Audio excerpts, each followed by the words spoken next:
Hey there, everybody, and welcome to 7 Signs You Might Have a Trauma Bond. I'm your host, Dr. Elise Snipes. If you're interested in working with people with trauma, a masterclass in trauma-informed care is available at allceus.com/TIC.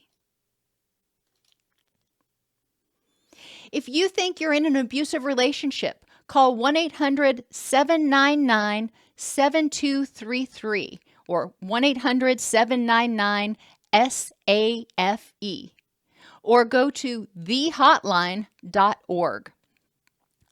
If you go somewhere online, make sure to clear your browser history when you're finished, and ideally do it from a location that's public and outside of your home. Just to review, a trauma bond is a connection between a victim and an abuser in which the victim justifies or rationalizes the abuse by believing it's their fault or that the abuse means that the abuser loves them. Trauma bonds are a common symptom or consequence of complex post-traumatic stress disorder. So if you're working with somebody with CPTSD, it is essential to also screen for and address any trauma bonds. What causes a trauma bond? Conditions leading people to develop a trauma bond include believing the abuser poses a real threat to the victim or to the victim's loved ones. If I leave this person, they will kill me. They will kill my family. Additionally, the victim believes that life without the abuser poses a real threat. So if I'm not with this person, I can't survive on my own. I don't have the capability. I don't have the resources. In situations where there's a relationship that starts out with kindness and then goes on to become controlling and critical, there are still periods of kindness that are kind of smattered in through there. And that's just enough to keep the victim believing that the abuser loves them and that the abuser's abuse is their fault.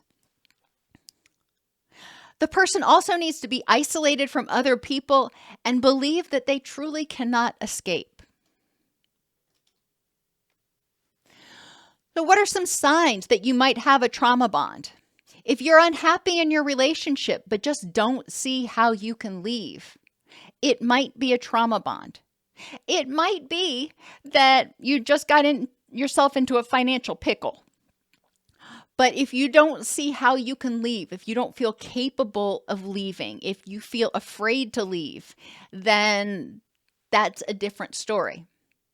If you rationalize or justify to yourself and others the actions of the abuser, if you're constantly making excuses for why the abuser abuses you or for why the abuser isolates you, then that's a big red flag.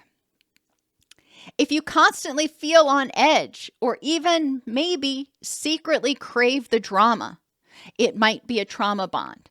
And you may be scratching your head on this one.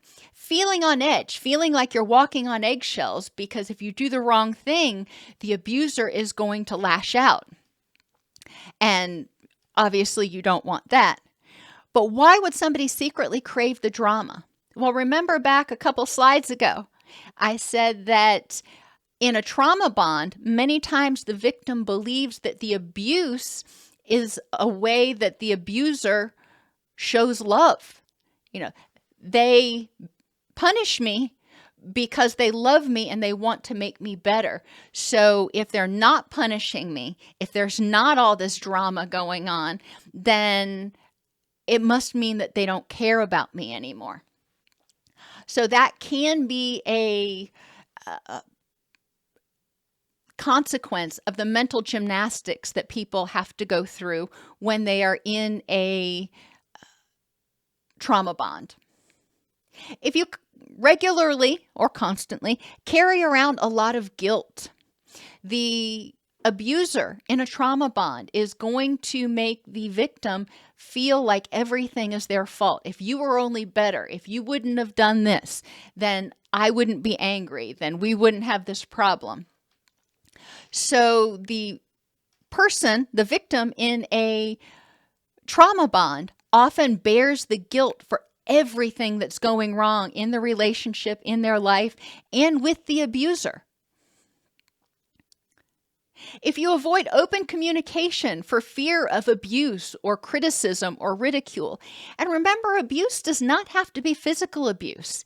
It can be verbal abuse. It can be ridiculing, name calling, being just downright ugly. If you've lost your sense of self and will do or be anything to appease the abuser, a lot of times as a result of this grooming process, remember, it starts out with love bombing, with the honeymoon period, showering somebody with gifts and attention and love and everything they want. So everything after that point, the victim is trying to regain that feeling, regain that initial rush that they had in the relationship. And that keeps getting further and further away. As a result of trying to get that back, they start becoming very chameleon-like. What do you want me to do? What do you want me to be so you will love me again? And if you've lost touch with friends and family, it might be a sign that you are in a trauma bond. If the videos on this channel have been helpful for you, please help us make high-quality, practical content available to everyone. You can donate at DocSnipes.com/donate. You can join the channel at DocSnipes.com/join, or purchase a thanks on any video you particularly like. You don't necessarily have to still be with someone to have a trauma bond. You may have gotten out of that relationship. Either you did, or that person abandoned you, or maybe that person, left for some other reason. However, it doesn't mean that you have healed that trauma bond. It doesn't mean that your heart has let go of that trauma bond. So it'll be important to heal the damage that was done to your self-esteem, to your psyche, and to your heart in that traumatic relationship. If you believe you formed a trauma bond, help is available. But the first step is to get to safety.